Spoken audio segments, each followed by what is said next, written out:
All right, so we're pretty cooked, guys. And as they used to say in the early 2010s, in before the lock. And if you don't know what that means, just like before a thread or a topic gets shut down, you say your thing before it gets shut down. So in this case, like I'm just saying what I have to say before the the spread of whatever's happening to TikTok and Facebook gets to the rest of the internet. So I'm basically fusing this with my script of this narrative I have of essays and book reports. So, like and subscribe if you want to follow for that. So, anyways, Project 2025 is the ninth iteration of the Mandate for Leadership series published since 1981. The project asserts a controversial iteration of the unitary executive theory, according to which the entire executive branch is under the complete control of the U.S. president. The book itself is 700 pages. Legal experts think it's authoritarian, leading to Christian autocracy. The project, quote, the project seeks to cut Medicare and Medicaid and urges the government to explicitly reject abortions as health care. Quote, it seeks to eliminate coverage of emergency contraception and use the Comstock law to prosecute those who send and receive contraception and abortion pills. So, end quote.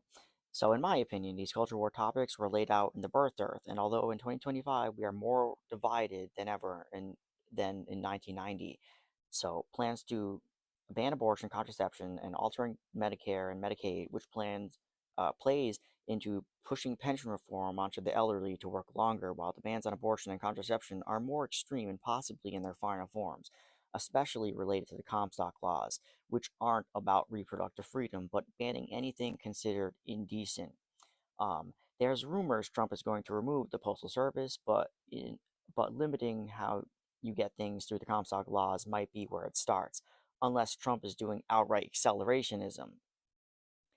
And just a little background on this project: since 1980s to the 2000s, the Heritage Foundation has published its Mandate for Leadership series since 1981, with updated editions released in parallel with presidential elections.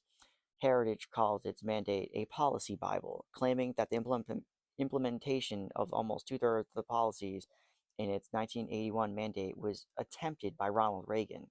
And similarly, the implementation of nearly two-thirds of the policies of its 2015 mandate was attempted by Donald Trump. Politico has called 2025 far more ambitious than previous editions, and the New York Times said it operates on a scale never attempted before in its conservative politics. Trump is obviously no stranger to colluding with powerful people like Putin and shaking the hands. Of course, it's no different than Reagan buddying up with Soviet unions in general, like General Gorbevich. Anyways, Trump associated himself with Edward Fulner, co-founder of the Heritage Foundation, and other conservative group leaders in 2017. End quote. So I don't want to sound mean, but the media, in a way, gaslit a chunk of the internet to probably believe this was something totally new, which is the amnesia of the media that leads people to think Obama deported more people via 5 million, while Clinton deported 12 million. This could probably be prevented sooner if America was maybe more united during COVID and the Gamergate era sensitivity didn't hold us back. But for better or worse, the right wing civil war made them rethink Elon and Trump, while the online left fizzled out, thankfully, to make room for less political spectrum oppositional politics and stop calling themselves the online left as if they're helping anyone. So, the Civil War like rhetoric hasn't dropped among official circles, though it's hitting hard, as Heritage Foundation leader stated in July 2nd, 2024, quote, we are in a process of the Second American Revolution, which will remain bloodless if the left allows it to be. And quote, despite Trump having no despite Trump having claimed on July 11th that, quote, I have no idea who is in charge of it, the Heritage Foundation president, Kevin Roberts, said in April that I personally have talked to President Trump about the Project 2025. So, of course, Trump openly lies about his association with the foundation to keep any credibility he has left, directly lying to the crowd last summer about not knowing. Of course, this plays into many lives, claiming he will veto abortion bans and saying he would provide child maternity leave, which was only for federal workers, ironically enough, with all his anti FBI theme last year or so, and with the new gaslighting of his right wing allies via the H-1B migration situation.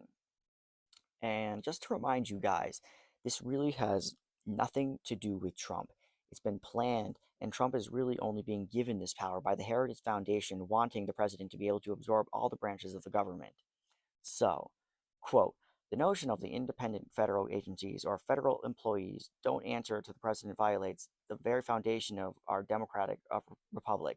Heritage President Kevin Roberts argues Project 2025 seeks to place the federal government's entire executive branch under direct presidential control, eliminating the independence of DOJ, the FBI, federal communications, the Federal Trade Commissions, and other agencies. So, with that said, going over Agenda 47, which is the companion piece to Project 25, known as the Manifesto by its opponents. Obviously, I'm picking certain things out, but a lot of it is pretty typical Republican stuff: anti climate change, anti woke, fear mongering about LGBT, going back and forth with the Green New Deal.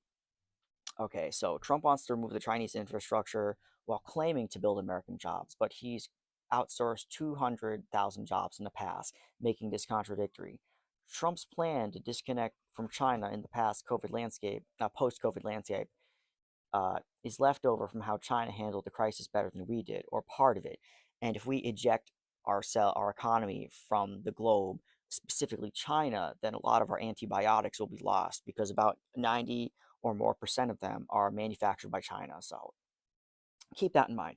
So Trump has no common sense in terms of financial manipulation, getting Americans crushed under tariffs to China, which has the opposite effect Trump intends, where it, quote, raised the price for items such as baseball hats, luggage, bicycles, TV, sneakers, and a variety of materials used by American manufacturers.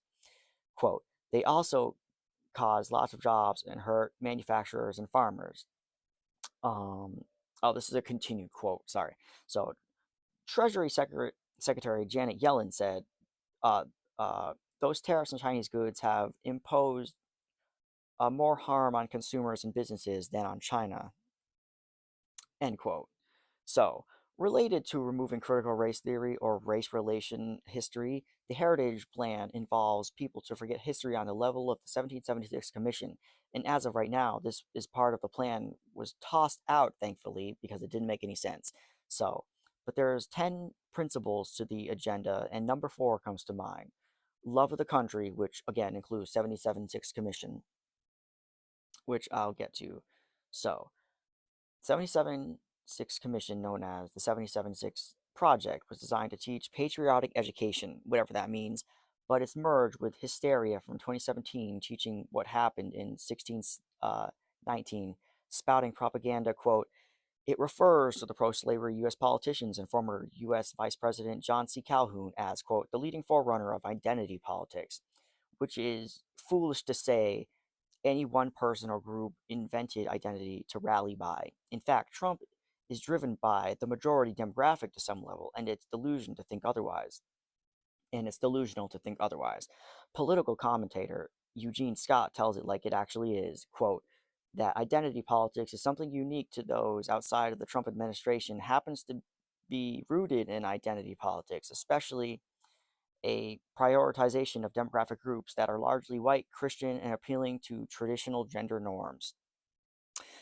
And also, quote, Mike Gonzalez defended the 1776 report. Hansen argued that the report did not whitewash the continuance of many injustices in U.S. history, and defended the report's declaration that progressivism was at odds with American values.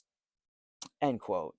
So, obviously, in some respects, progressivism in terms of youth activism and media representation is at odds with majority Christian white population.